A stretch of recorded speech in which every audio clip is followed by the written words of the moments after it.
Buenos días, quiero darle la bienvenida a todos ustedes a este webinar. Veo a varios clientes conocidos presentes. Mi nombre es Marcela Miranda, asesora comercial de Redme. Queremos contarles que en Redme llevamos más de 8 años apoyando a los sostenedores de colegios particulares subvencionados en su gestión de rendición anual de cuentas y que con el tiempo hemos ampliado nuestro servicio hacia una administración integral, desde el proceso de rendición, pasando por la administración contable y velar también por el cumplimiento normativo, y actualmente apoyamos a más de 110 instituciones de Arica a Puerto Montt. En esta línea es que el día de hoy, junto a Ignacio Abad, gerente de Redme, queremos dejarlos con nuestro presentador Flavio Tapia, abogado del estudio y abogado, con quienes tenemos una alianza estratégica y hemos desarrollado un webinar sobre la ley 40 horas en el sistema de educación. Flavio es abogado de la Universidad de Chile, máster en regulación de empresas de servicios públicos por la Universidad Luigi Bocconi de Milán y diplomado en Economía y Finanzas para abogados de la Universidad de Chile. Es asesor con reconocida trayectoria en educación y medio ambiente con 20 años de experiencia. A modo de organización, este espacio tendrá una duración de 40 minutos y luego hemos reservado algunos minutos para responder inquietudes. A través del chat pueden realizar sus preguntas para ir canalizando y plantearlas a nuestros expertos. Entonces, sin más preámbulos, los quiero dejar aquí con Flavio Tapia. Bueno, gracias por la presentación. Hoy día justamente la idea es, digamos, hablar de la manera más práctica posible, en la medida que se puede, de la nueva ley de 40 horas, es decir, la modificación al Código de Trabajo. Y ahí, como tú comentabas, me acompaña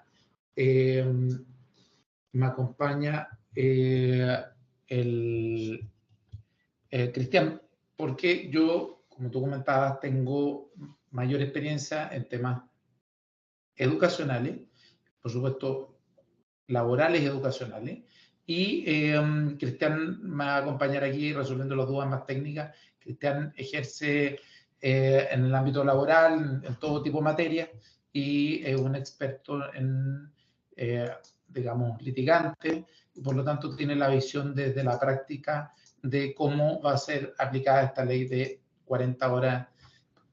Y yo, como les comentaba, doy el seco de educación.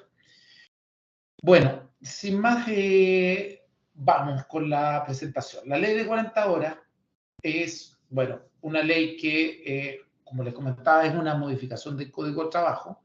Lo que es importante para considerar desde el punto de vista que afecta a los colegios que tienen trabajadores regidos por el Código de Trabajo.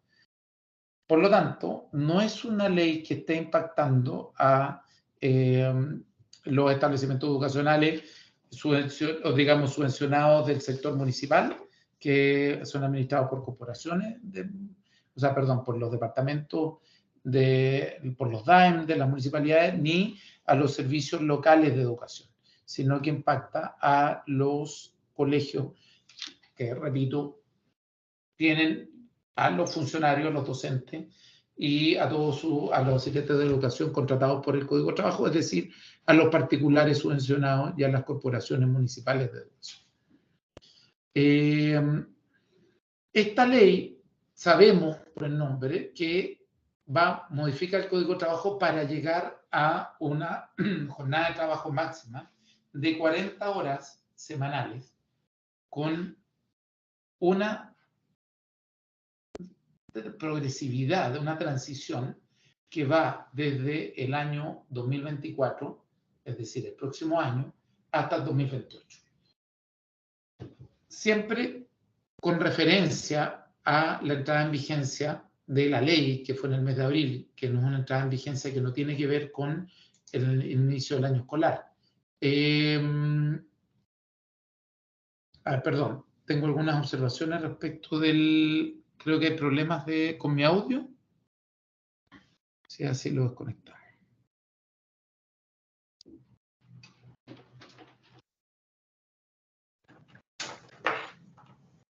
De ahí espero que se escuche mejor.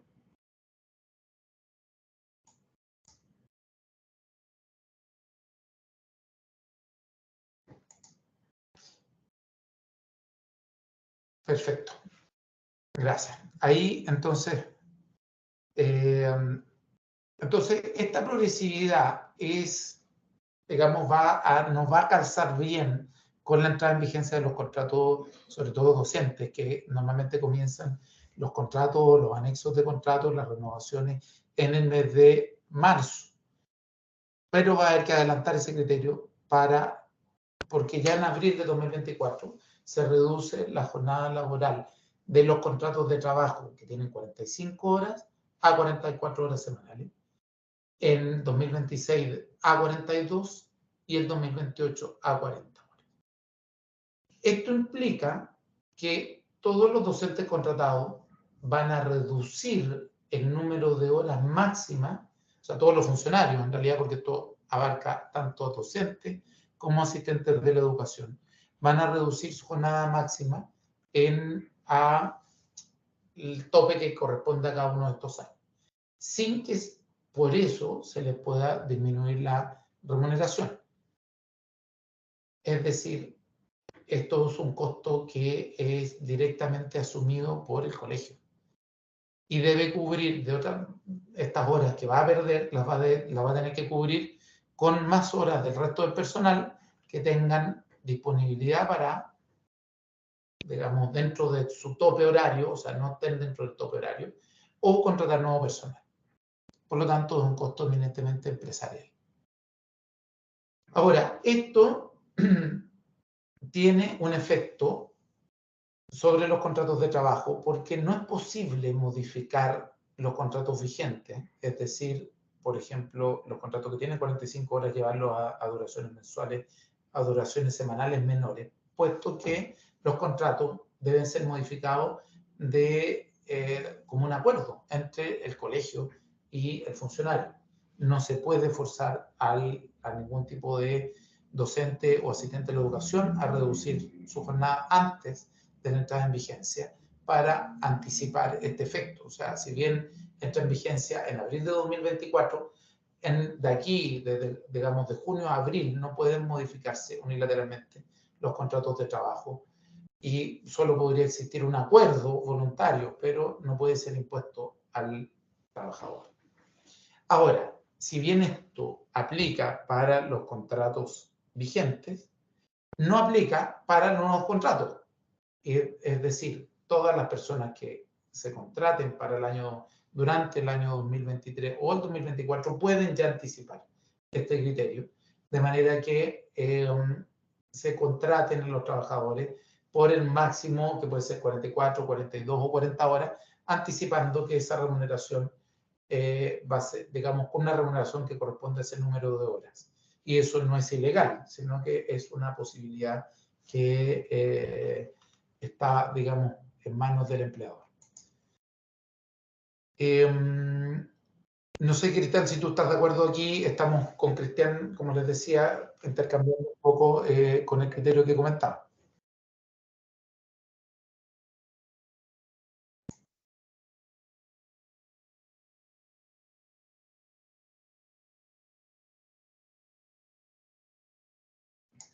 Bueno, Cristian nos va a aportar en unos minutos. Hay una primera pregunta que dice, tiene que ver de Nicolás Águila, que dice los estatutos docentes.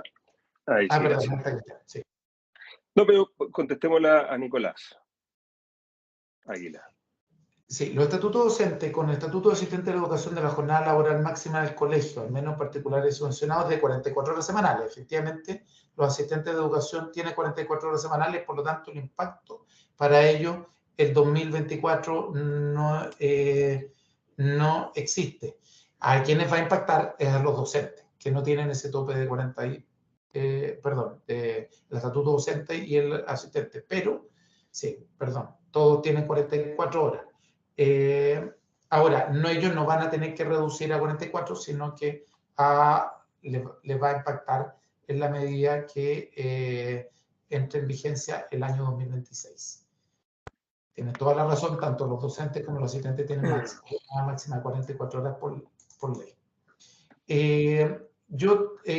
Digamos, te preguntaba, Cristian, respecto a la adecuación de los contratos de trabajo nuevos, o sea, las nuevas personas que se contraten y se le fije, por ejemplo, un máximo de 40 horas y ajustando la remuneración a 40 horas. Yo considero que eso no es ilegal y que podría ser, pero no sé cuál es tu opinión.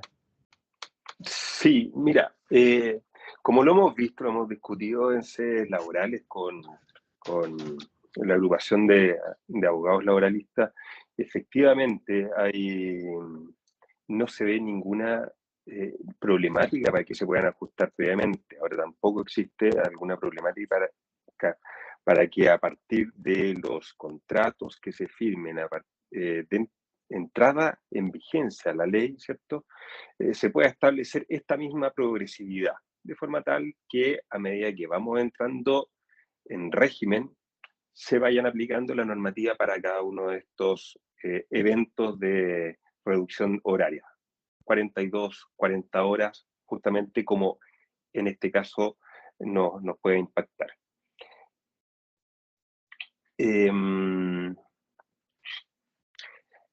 Otra cosa que es importante, yo no sé, me escuchan, ¿cierto? Sí, Cristian. Ya. Otra cosa es que, bueno, aquí no va a haber una marcha blanca, ¿ya? También es un tema que se ha conversado sobre la materia, ¿cierto? En que comienza esto a partir del 17 de abril del 2024, ¿cierto? Y progresivamente 2026, hasta entrar en régimen a las 40 horas. Ahora, me han preguntado, ¿se puede anticipar eso? Es plenamente factible. No sé, digamos, si algunas instituciones tienen la intención eventualmente de anticipar eso. Se ha escuchado que algunos quieren partir directamente a partir del 1 de enero, ¿cierto? De entrada en rigor. En este caso va a ser 2026. No sé cómo lo ves tú, Flavio. Sí, o sea, bueno. Tomando en cuenta que enero y febrero van a ser... O sea, lo lógico es que, claro, lo lógico, claro, son vacaciones y de hecho los docentes entró en vigencia una ley que les garantiza las vacaciones, lo que era la práctica, digamos, las vacaciones durante el feriado veraniego, ahora ya es un derecho y solo pueden ser convocados para actividades de capacitación o planificación, llamémoslo más estratégica, o dentro de, digamos, los primeros días de enero. Ahora, sí, uno podría y tomando en cuenta que se ajustan a 40 horas, por ejemplo, los contratos. Tomando en cuenta que cuando esté en régimen, ¿cierto? Esto comienza a partir del día fecha quiebre 17 de abril, ¿cierto? O sea, vamos a tener un mes y medio ahí de vacancia. Sí, pero esa vacancia, claro, es muy poco plazo y el contrato se va a ver ajustado por el solo Ministerio de la Ley. Por lo tanto, es probable que los contratos se vayan ajustando a la larga a 40 horas. Pero eso es digamos, una posibilidad que juega con el hecho de que los contratos docentes pueden ser suscritos con nuevos docentes y con asistentes de educación que tengan un título a plazo fijo hasta 2 años. Por lo tanto, entre el 2024 y 2026 podría existir un contrato a plazo fijo, digamos, que para un periodo de evaluación. Entonces, no, claro, aquí un comentario dice, ¿nos conviene ajustar en marzo de 2026? Sí, porque uno puede, digamos, ocupar el máximo, o sea, de horas consideradas, es decir, las 44 horas, hasta el 2026.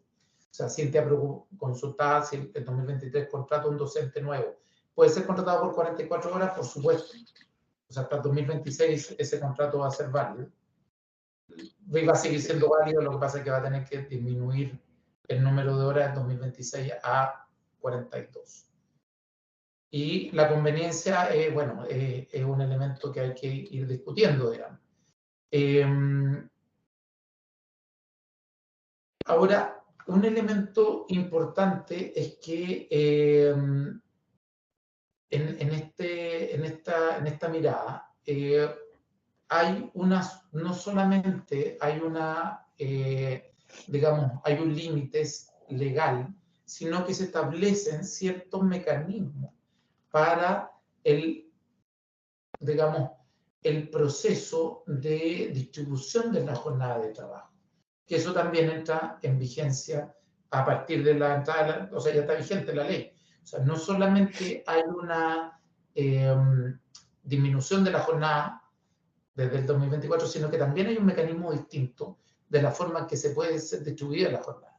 No sé si, Cristian, si tú puedes comentar este punto, digamos, porque se modifican las bandas horarias para los padres y madres con hijos menores a 12 años y Claro. también se permite la distribución de la jornada ordinaria, digamos, con otros días, digamos, que no eran posibles previamente. Sí, sí, efectivamente se establece en esta ley este mecanismo de corresponsabilidad. Finalmente va a ser un acuerdo entre empleador y trabajador de poder modificar esta banda horaria. Es cierto que esta ley reconoce como dificultades para algunos sectores, ¿cierto? Como, bueno, puede ser la salud, también la educación, que esta reducción de jornada o esta modificación de banda horaria es posible que pueda tener dificultades para implementarse, ya que hay algunos sectores en que estamos en comento, ¿cierto?, que necesita una cantidad mínima de horas para poder funcionar correctamente y necesita una presencialidad mínima, ¿cierto?, para poder funcionar correctamente. Es posible que hoy día, bueno, no es posible, es un hecho que hoy día se están, por la Dirección del Trabajo, interpretando algunas consultas que se han hecho, ¿cierto?, y la normativa relativa a este asunto, ¿ya? Pero bueno, en el hecho, esta ley está modificando, ¿cierto?, estas prerrogativas y que se establecen bandas horarias que permiten un ingreso o salida diferenciada para este padre o esta madre, ¿cierto?, que tengan estos hijos menores de 12 años, de modo que puedan anticipar o retrasar la entrada y salida del trabajo. Claro, claro, Cristian, pero como bien lo dice Carmen, esto en un trabajo normal puede ser aplicable, pero en los colegios hay horas de clase y esta distribución de jornada, o sea, la distribución en días podría ser posible, podría ser útil, pero esta banda horaria de atrasar o anticipar el ingreso no sirve porque las horas de clase comienzan, digamos, su fija para los alumnos del colegio. Claro, Entonces, claro. ¿cómo ves tú Efectivamente, que se ejecuta eso en el colegio? ¿Cómo podría ser? efectivamente, una de las desventajas que tiene la ley en que tal vez no se hace cargo de todas las ramas, ¿cierto?, necesariamente en el detalle. Algo que lo vamos a tener que ir viendo caso a caso, pero como bien dices, es extremadamente dificultoso una jornada horaria que tiene un horario de inicio, un horario de término, alterar esa modificación, porque significaría que o bien habría que tener más trabajadores para cubrir esa banda horaria o esos ingresos anticipados o ingresos postergados o salidas anticipadas. Claro, pero ¿no crees tú que, porque aquí fue modificado el artículo 27, ¿no crees tú que la excepción que establece la ley cubre los colegios? Porque mi interpretación sí, porque dice el artículo, el inciso segundo dice, el empleador no podrá negarse sino cuando la empresa funcione en un horario que no permita anticipar o postergar la jornada de trabajo o por la naturaleza de servicios prestados por el trabajador. Entonces, claro, si es una secretaria o quizá un auxiliar de aseo, podría uno discutirlo, pero cuando es un docente, él no podría, o sea, mi juicio cabe dentro de esta excepción del nuevo artículo 27. ¿Cómo Sí, lo pareciera ser que es claro. No obstante, podríamos tener alguna interpretación un poquito más laxa respecto de eso una vez que se pronuncie la Dirección del Trabajo. O sea, yo personalmente lo veo muy claro respecto a los docentes, en el sentido que si tienen que hacer clases a una hora no pueden anticipar o postergar porque modifican la malla del colegio. Pero de repente podrían existir problemas, como comentaba, con funcionarios asistentes de la educación, que tengan labores administrativas, quizás auxiliares también. Y ahí podría haber discusión, porque efectivamente, por ejemplo, un auxiliar, si bien no hace clases a cierta hora, sí su presencia incide en el funcionamiento del colegio. O un portero, sí, o los asistentes, un inspector, por ejemplo. Entonces, deberían estar cubiertos por esta excepción del artículo 27. ¿Ahí tú crees que va a haber algún pronunciamiento de la Dirección de Trabajo en eso? Eventualmente, no me cabe duda que va a haber un pronunciamiento respecto de aquello, porque es un tema que se ha conversado y no ha generado, no ha estado exento de polémica. Hay que tener en cuenta que dentro de las ventajas que se discutieron en el momento de la discusión de la ley era mejorar la calidad de vida de los trabajadores, aumentar la productividad, ¿cierto? Estoy hablando en macro, ¿cierto? Creación de empleos de corto plazo, beneficio para la economía y tener eventualmente, como se discutió, ¿cierto?, la opción de tener un segundo trabajo a medio tiempo, ¿ya? Entonces la intención de esta ley es propender a activar la actividad económica, de forma tal de que aquellos cargos que no puedan estar cubiertos, eventualmente en pocas horas, puedan estar cubiertos a través de la contratación.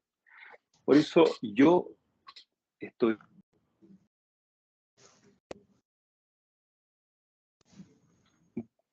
debidamente discutido y se va a pronunciar también la Dirección del Trabajo al respecto, sea oficio o a petición de parte.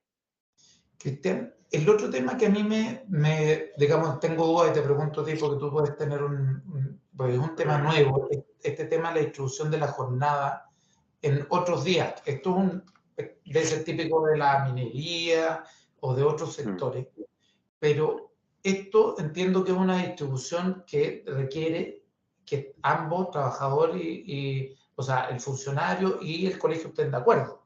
O sea, esto es un pacto donde podría distribuirse de manera, incluso digamos, en el sector de educación, algo así. En casos, no sé, Sí, excepcionales, por ejemplo, ciertos momentos de que faltara muchas personas, algo que, ¿cómo lo ves tú en esa? sí. Permíteme un breve paréntesis, porque estaba viendo el chat también, ¿cierto? Mientras preguntaba, hay preguntas muy interesantes. Por ejemplo, hay una de Pegungüen, ¿cierto? Desconozco que es la última pregunta que está haciendo, ¿cierto? Y que la vamos a tratar un poco más adelante para que dejemos las preguntas un poco más hacia el final, ¿ya? Pero es importante que la hayan dejado. Efectivamente, esta distribución de jornada ordinaria no es solamente un derecho, es un beneficio, ¿ya? Entonces ese beneficio tiene que ser consensuado entre el empleador y el trabajador en la medida de que las posibilidades se den, que la naturaleza de los servicios lo permitan. Claro, pero Cristian, perdona que te interrumpa para entender bien concretamente, porque imaginémonos que un auxiliar, de nuevo voy a ese caso, o alguien de apoyo, o sea, haya enfermos, por ejemplo, haya con licencia, que es un problema muy típico en los colegios, especialmente en esta época. Entonces, tengo funcionarios que no vienen. Yo bajo esta modalidad podría, de común acuerdo, o sea, el colegio podría alterar la jornada de manera que trabaje la persona más horas de las consideradas en su día para cubrir, por ejemplo, ciertos otros turnos que hayan quedado sin cubrir. Y pudiera estar digamos, en la apertura y cierre del colegio. Y de esa manera Sí, superar Ya, perfecto. O sea, podría sí, ser podría. parcial, que cubriera 1 o 2 semanas, y para cubrir licencias médicas, ausencia. Es perfectamente posible y tiene un tratamiento, digamos, transitorio. Perfecto. Otro tema que quería comentar tiene que ver con las horas extraordinarias, porque la ley de 40 horas no modifica la posibilidad de que en situaciones de urgencia los funcionarios puedan trabajar horas extraordinarias, o sea, superar la jornada, ¿no? Por ejemplo, superar las 44 horas. Cuando, imaginémonos, hay un docente enfermo, hay necesidad de cubrirlo, y es una urgencia y un docente tiene que cumplir más de 44 horas en la semana. Esa posibilidad existía y seguiría existiendo, entiendo, ¿no? ¿Cómo lo visualizas tú? Sí, efectivamente, esa posibilidad que existe sigue existiendo en esta nueva normativa. No se modifica eso. Pero lo que se modifica es la posibilidad de compensar las horas extraordinarias por días de Por feriado. vacaciones, por feriado, hasta cinco días. Y aquí asistí a una reunión en la dirección del trabajo donde ellos interpretaban que era el trabajador quien decidía si correspondía el pago de hora extraordinaria o la compensación. Yo entiendo que por la lectura del artículo 27 también entiendo, no, 32. 32, Estos tienen un acuerdo entre el colegio y el funcionario. ¿No podría imponerlo el funcionario o sí? ¿Qué opinas al respecto? Al tenor de la norma, yo entiendo que es un acuerdo. Es un acuerdo, no es una imposición de ninguna de las dos partes. Así como en la extensión de la jornada que está pactada, parte por un acuerdo, ¿cierto? Y no hay una imposición, de la misma forma se tiene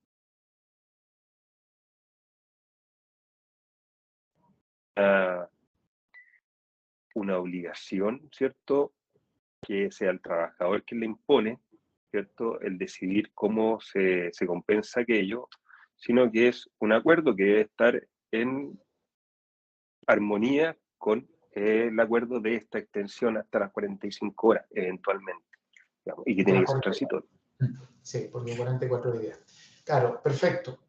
Digamos, a mí me calza con lo que uno lee en el artículo, me llamó la atención, eso sí fue en una charla, no en un dictamen de la Dirección de Trabajo, que esta interpretación de que podría ser el trabajador quien lo pueda exigir. Ok, entonces tenemos que esa posibilidad debe ser acordada con el colegio. O sea, ambas, digamos, y el colegio puede todavía pedirle a un funcionario que haga horas extraordinarias cuando necesita, por ejemplo, cubrir un curso y superar de esa manera la jornada máxima pactada en el contrato.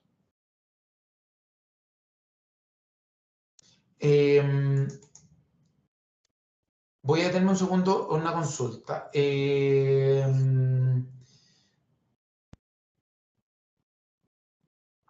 Respecto a la vigencia de la ley, bueno, el estatuto docente, si bien se aplica a los trabajadores de educación, no regula todos los aspectos de la relación laboral.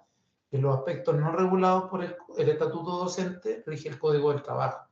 Por lo tanto, la vigencia de esta ley sí alcanza a los colegios particulares subvencionados. Como les decía, no alcanzan a los colegios que tienen estatuto de servicio público, como los departamentos, los DAEM, Departamento de Administración Municipal, de Educación Municipal, y a los servicios locales de educación. Pero incluso alcanzaría a las corporaciones municipales de educación que están organizados como personas jurídicas de derecho privado, y a las fundaciones y corporaciones que hoy día administran colegios particulares subvencionados. Yo no he leído, digamos, o sea, no he visto ninguna interpretación en otro sentido y la verdad es que no visualizo que el sector particular subvencionado pueda quedar fuera de la vigencia de esta ley. Los colegios particulares pagados también. El estatuto docente sí regula horario y bueno, por eso hay que hacerlo de manera coherente, pero la existencia, la reducción de la jornada máxima no está, digamos, excede la del estatuto, por lo tanto la va a afectar. Y las normas sobre, o digamos, la compensación de hora extraordinaria, sobre la adecuación de turno, son normas del Código de Trabajo que debieran ser aplicables por sobre el estatuto. Esa es por lo menos la interpretación que no solo creo que yo tendría al respecto, sino que va a tener la Dirección de Trabajo y la Dirección de Trabajo y los Tribunales de Justicia. No sé tú, Cristian, si tienes alguna opinión al respecto o coincides. Sí, sí, coincido con tu opinión. Como sabemos, todavía queda algo por interpretarse, no poco, ¿cierto? Y los alcances de eso lo vamos a ver con el dictamen que esperamos todo ávido que prontamente salga de la Dirección del Trabajo. Perfecto, gracias, Cristian. Otro tema donde, digamos, es bueno, o sea, es importante comentarla, tiene que ver, y donde yo personalmente tengo algunas dudas, son lo siguiente. El primero, que la limitación de la jornada de trabajo, según el Código del Trabajo, hasta la fecha, no aplica a todos los trabajadores y quedan excluidos los gerentes y administradores de la empresa, indica el código, el artículo 22, y todos aquellos que trabajen sin fiscalización superior inmediata. Es una figura que es poco presente, creo, en los colegios, pero uno podría plantearse la duda respecto al equipo directivo, por ejemplo, de cómo les va a alcanzar el director, la coordinadora académica o coordinador académico, jefe UTP, inspector general, cómo les podría alcanzar esta exclusión de la jornada máxima. Y ahí, bueno, creo que hay que aplicar la norma probablemente, ya, digamos, para determinar si quedan dentro del concepto de gerente o administrador de la empresa. No sé que tú, si tienes algo que puede ser importante, Cristian, al respecto. Sí, bueno, la ley en este caso creo que no nos deja mucho margen, ¿cierto? Porque efectivamente se refiere a esto que han acogido o eventualmente aplica solamente a los gerentes o administradores de empresas y todos aquellos que quedan o que trabajen sin fiscalización superior inmediata. En realidad me parece que sería poco dado a esta personal administrativo. Claro. O sea, en ese sentido, o sea, uno podría considerar, como se lo ha hecho, que el director está excluido, pero él es el jefe del colegio y por lo tanto, de ahí para abajo no existiría esa exclusión. Con la gente que integra el equipo directivo. O sea, ¿existe un solo gerente, digamos, o podría uno considerar que incluye a más personas? En este caso, mi interpretación es que existe un solo gerente en este caso. O sea, a nivel de nivel de colegio. Claro, porque puede haber alguien que tenga facultades de representación y uno pudiera decir que caen dentro de esa bueno, por ejemplo, salvo aquellas personas que tengan facultades para contratar y despedir, ¿cierto? Que representen al empleador conforme a lo que establece el artículo 4 del Código del Trabajo. Efectivamente, estamos dentro de esa normativa y que expresamente lo señalen, ¿cierto? Los estatutos en esos términos, o que su contrato de trabajo lo tenga expresamente señalado. En caso contrario, la verdad es que no, aun cuando lo diga, pero que los hechos, la naturaleza no sea en esos términos, los tribunales ya se han pronunciado al respecto y sabemos que no hay un artículo 22 por mucho que así lo exprese en su contrato. Claro, perfecto. O sea, podríamos decir con toda tranquilidad, digamos, que un hecho pacífico es que el director estaría excluido y de ahí para abajo habría que ver caso a caso. Así es. Un segundo punto que es realmente de, digamos, Perdón, una interrupción. Mire, una muy buena acotación. Jesse dice, el director tiene fiscalización superior inmediata, precisamente del administrador. Coincido plenamente. Ese es el espíritu de la norma.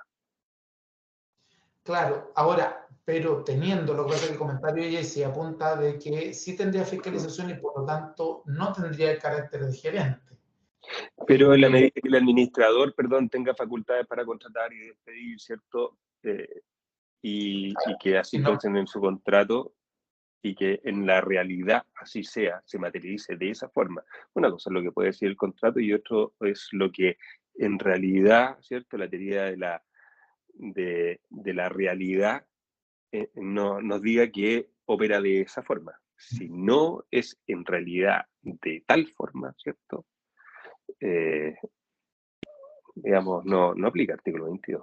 Claro, no aplica el artículo 22 y sucede mucho, me tomo el caso general, de que los directores sí contratan, porque contratan y seleccionan docentes, por lo tanto, caería dentro de esa causa.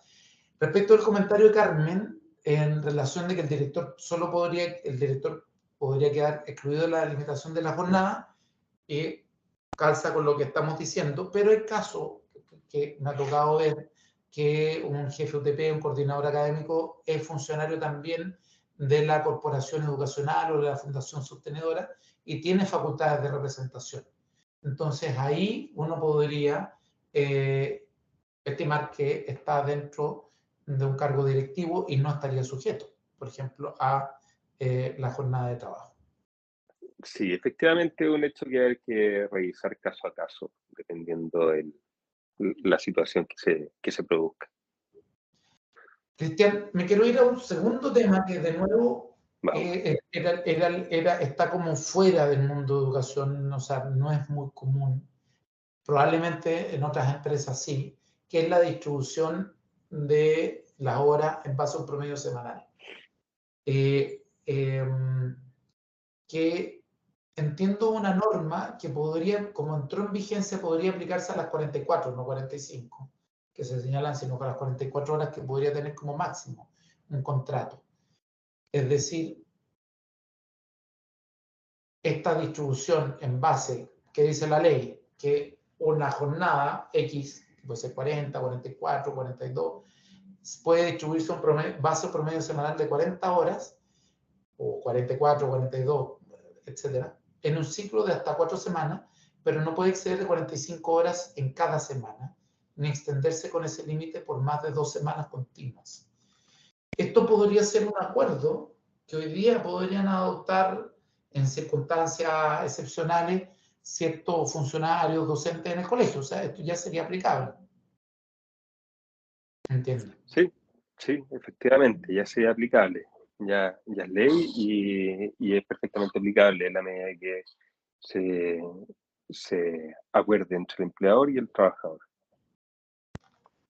Efectivamente, pensando en casos de enfermedad y licencias médicas que azotan, digamos, los colegios, sobre todo en estos meses.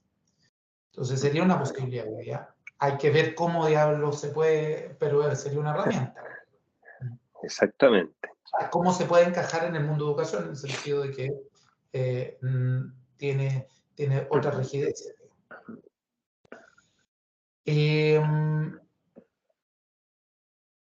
Bueno, aquí ya estamos comentando el tema ya comentamos el tema de las horas extraordinarias que se compensen por días adicionales de feriado. Ya despejamos que ese es un acuerdo, o sea, según lo que indica la ley, debe requerir acuerdo, porque en el caso de los docentes y asistentes de educación ya tienen muchas vacaciones y por lo tanto no tienen muchos días libres con los cuales compensar. Eso es un problema, por lo tanto, este mecanismo sería complejo si fuera un derecho, pero ya comentamos que esta compensación solo aplica como un acuerdo, lo que habíamos mencionado. Bueno, queremos, o sea, ir a alguna, digamos, paréntesis respecto de esta norma. En términos de cuál puede ser el impacto en la distribución de horas lectivas y no lectivas, puesto que no se altera la distribución de horas lectivas y no lectivas que están vigentes. Por lo tanto, una disminución de la jornada debe afectar a ambos tipos de horas de manera proporcional. O sea, no es posible disminuir las horas no lectivas y dejar las horas lectivas intocadas. Tienen que ser disminuidas de manera proporcional. Y la disminución de horas lectivas no habilita para poner término al contrato de trabajo docente, sino que obliga a contratar horas adicionales para cubrir las clases que estarían pendientes. Y aquí hubo una pregunta respecto de la compensación de la subvención. Y si bien esto no está totalmente claro porque se va a saber en la propuesta de la nueva ley de presupuesto que se presenta al Congreso en septiembre, lo que se ha comentado es que no viene una compensación. Bueno, ya para el próximo año efectivamente el 44 horas, como muy bien se dijo, no va a tener un impacto, pero que no sería compensado esto con posterioridad. No habría una compensación, pero esto es súper pronto para decirlo, porque sí es probable anticipar que el sistema también público entre a esta norma y ahí es probable que existan compensaciones para todos, vía subvención para todos los establecimientos. Entonces, todavía es difícil decirlo. Lo que sí sabemos es que para el próximo año no hay ningún tipo de compensación. Es lo que no se proyecta en la ley de presupuesto. Bueno, asociada a esta ley de 40 horas y la modificación del Código de Trabajo, hubo una modificación adicional que no ha sido muy comentada, pero que es importante considerar y monitorear, y que tiene que ver con el registro electrónico laboral, que es un registro que se creó hace un par de años ya, con una modificación distinta, que fue la modificación de la Ley Orgánica de la Dirección del Trabajo. Y hoy día es importante recordarle a los colegios que deben informar todos sus contratos de trabajo en el portal de la Dirección del Trabajo. Todas las contrataciones deben ser informadas. Y esta obligación fue acompañada. Hoy día sufrió una modificación que es importante y hay que, como creo, Cristian, también hay que monitorear, y que tiene que ver con la extensión de la obligación de informar la asistencia, también a través del registro de laboradores. Y esto es complejo porque esa asistencia también puede ser después consultada, entiendo, por los tribunales de justicia. Entonces, esto es un impacto práctico que no se ha visualizado bien, y todo a partir de esta norma que le permite a la Dirección de Trabajo, porque la ley 40 horas viene con unas facultades legales de la Dirección de Trabajo, de normar los sistemas de control de asistencia. Y a partir de esto se modifica este decreto, entiendo que a partir de esa norma, y se extiende la obligación de informar la asistencia dentro del plazo de los 15 días siguientes al mes donde se registró la asistencia, o en el caso de los periodos que el trabajador no preste servicio, dentro de los 15 días de que termine ese periodo. Y esa información hay que ingresarla electrónicamente en el portal de la Dirección del Trabajo. Yo entiendo que tú no tienes mucha información al respecto porque me imagino, digamos, porque es un tema novedoso, pero creo que va a ser de impacto práctico importante. Sí, de hecho esto lo arreglaba el decreto 36, después del 37, que extendió ese plazo justamente respecto del hecho de informar estos registros de asistencia, ¿ya? Y se extendió, me puedo equivocar, pues lo puedo confirmar si me dan unos segundos, ¿cierto? A partir del 30 de junio de este año, para informar, ¿cierto? El plazo los registros, ¿cierto? Y como bien dice ahí en la lámina, son 15 días contados desde que culmina el hecho que motiva el registro, y el término del mes calendario en caso de registro de asistencia, el término de feriado que hizo uso el trabajador solicitante, la recepción de formularios de licencias médicas, los términos de permiso concedido y según corresponda. Es un hecho que muchos empleadores se han espantado porque efectivamente requiere casi un personal específico para que pueda estar informando eso, sobre todo cuando hay nóminas muy, muy grandes. Bueno, hay distintas aplicaciones y algunos sistemas electrónicos que ya se están ofreciendo hace un largo tiempo en el mercado, y justamente para poder informar esto, digamos, que están integrados. O sea, lo que yo entiendo... Pero no queda exento de polémica por la dificultad que esto consiste. Lo que yo entiendo... El no hacerlo implica, perdón, el no hacerlo también implica una infracción. Eso te iba a preguntar, pero lo que yo entiendo es que hoy día es manual el ingreso. Todavía la Dirección de Trabajo no tiene... Es manual. Han habilitado, por ejemplo, las empresas que tienen, los colegios que tienen sistemas de control de asistencia con huellero biométrico, todavía no tienen las empresas de huellero que prestan los servicios la posibilidad de informar automáticamente. Entonces es un problema porque va a partir manual. Eso es lo que ha comentado la Dirección de Trabajo. Entonces es seguro que el tema es manual. Ahora, respecto de quién no informa, ¿cuáles son, crees tú, las consecuencias? Yo pienso que puede ser, por un lado, una multa y eventualmente tener algún impacto en un juicio laboral. ¿Cómo lo ves tú, Cristian?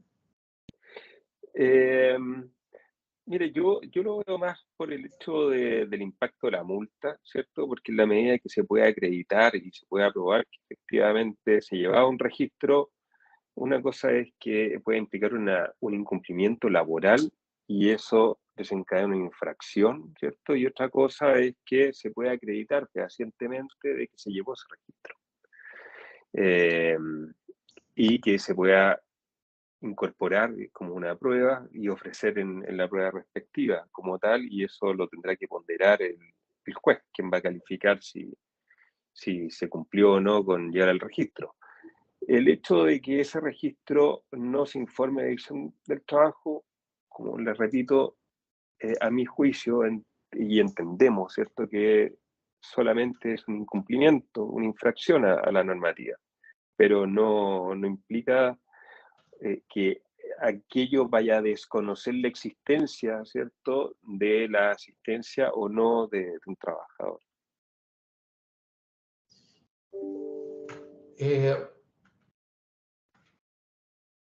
Claro, yo a propósito de una pregunta, tengo entendido que este registro no aplica a establecimientos educacionales, ¿es así? Podría haber habido una discusión previamente, pero ahora con esta modificación creo que no hay mucho espacio para sostener que los colegios van a quedar excluidos de esta obligación. Por lo tanto, o sea, no se ven excepciones a la vista, digamos, de que esto sea, que, digamos, los colegios puedan no ingresar, no informar esa información, o sea, no ingresar esa información. Entonces, probablemente no va a haber mucho, entiendo, un movimiento, pero o sea, se espera durante el año 2023, pero a la larga va a ser un proceso que hay que considerar como parte de la operación del colegio, empezar a ingresar esa información. Por lo tanto, respondiendo a la consulta de Carmen, no se visualizan excepciones hoy que permitan, que cubran a los establecimientos educacionales, particulares subvencionados, porque esto es, estamos hablando, o sea, y particulares en general, los regidos por el Código de Trabajo. Bueno,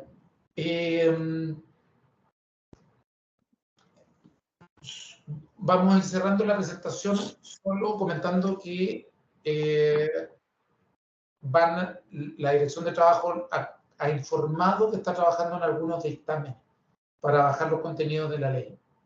Y y sobre todo normas que van más allá de la disminución de la jornada, sino que son todas estas normas que estamos comentando. Por lo tanto, puede que haya novedades en ese sentido.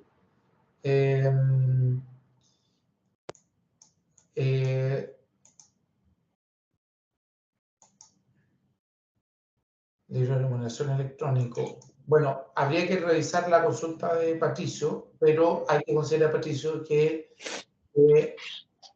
la ley 40 horas tiene una norma específica respecto a este tema y fue modificado el decreto que regulaba la obligación de informar.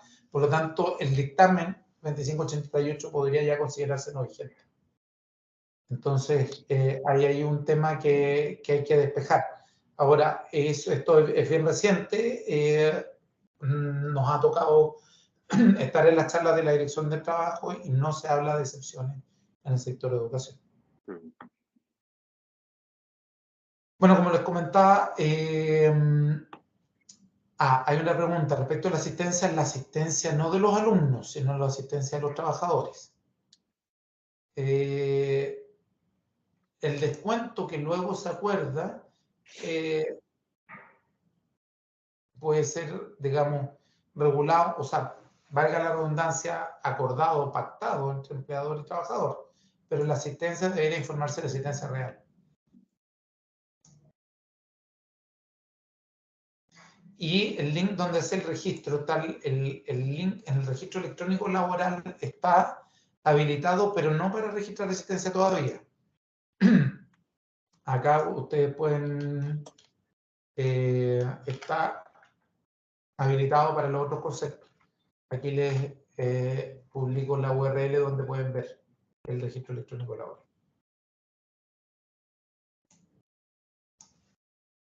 Esto es una información en proceso, pero podría tener alto impacto y de hecho se ve que las empresas que prestan servicios informáticos están muy abocadas a ofrecer esta información. Cristian, no sé si tienes algo para ir cerrando, algún comentario. Me gustaría saber, ¿verdad?, si tienen algunas dudas, porque creo que es importante escuchar a la voz del pueblo, como dijo el Puma. Mira, Jesse pregunta algo respecto de la disminución, porque dice, si hay un docente contratado ahora por 44 horas, se le debe reducir en el futuro 40, por su mismo sueldo 2026. Pero 42, digamos, pero si hay otro con 40 horas desde antes que hará ganando menos y ambos trabajarán 40 horas, lo que será injusto. Injusto, pero esa diferencia de remuneración es no prohibida por la ley. No hay una obligación de equivalencia. Digamos, es un acuerdo entre trabajador y empleador. No hay una obligación de igualarla, independiente de que puedan ser buenos principios de gestión. Tú, Cristian, esa es la interpretación, exactamente, es así.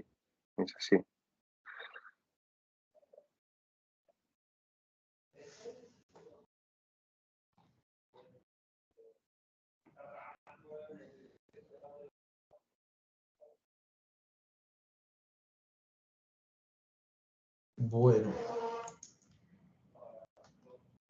¿Y tu audio?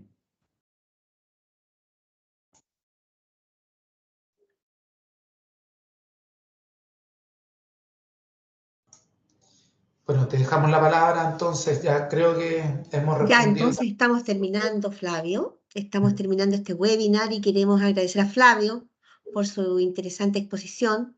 Puede que hayan quedado algunas consultas del chat sin contestar, pero las anotamos todas y las contestaremos una a una de manera directa. Adicionalmente, todo este contenido queda disponible en nuestra web, que es www.redme.cl. Ahí está todo, digamos, completo para que ustedes lo puedan ver. En pantalla pueden ver los datos en donde a través del código QR pueden enviarnos un mensaje frente a cualquier duda o requerimiento de sus instituciones en temas relacionados a la gestión de recursos, gestión contable y cumplimiento normativo legal, en donde Redme, en alianza con iAbogados, estaremos dispuestos a contestar. Redme, expertos en gestión de recursos para colegios particulares subvencionados. Un saludo a todos y que tengan un excelente día.